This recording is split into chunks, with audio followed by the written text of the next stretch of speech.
Welcome to Supercars TV 99. In the shifting landscape of personal transportation, where the hum of internal combustion has defined freedom for over a century, a quiet revolution is gaining momentum. At the forefront of this seismic shift, standing with one foot firmly planted in a glorious past and the other pointing toward a sustainable future, is Curtiss Motorcycles. If you have been scrolling through YouTube looking for the next evolution of two-wheeled machinery, you have likely stumbled upon the breathtaking designs emerging from this Alabama-based manufacturer. To understand Curtiss is to understand a story of redemption, rebellion, and radical re-engineering. The company, originally known as Confederate Motorcycles, built a ferocious reputation for building brutally beautiful, high-performance V-twin machines that looked like they were forged in a fighter jet factory rather than a traditional bike shed. They were loud,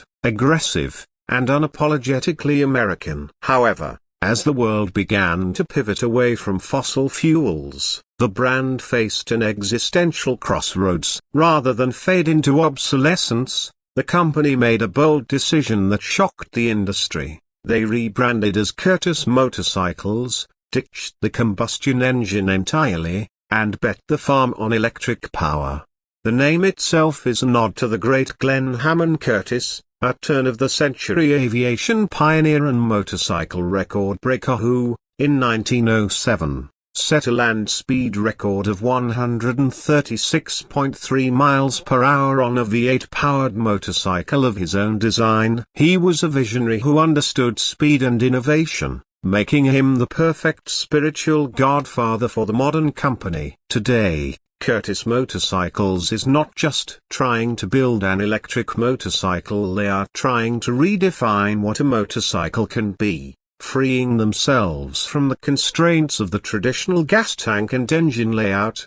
The centerpiece of their current lineup, and the model that has the YouTube comment sections buzzing, is the Zeus. The name is apt, for it looks like something a thunder god would ride. The design language is unmistakably a continuation of the Confederate. Now massive billet aluminium components, a hub-center steering front end, and an aesthetic that is simultaneously vintage and futuristic. But where a V-twin once sat, there is now a massive, liquid-cooled electric motor. The fuel tank is actually a cleverly designed fairing that houses the electronics, while the battery pack is slung low in the chassis. This low center of gravity is the secret sauce. Electric motors offer instant torque, and the Zeus delivers it in spades, promising a riding experience that is less about shifting gears and more about twisting the wrist and holding on for dear life.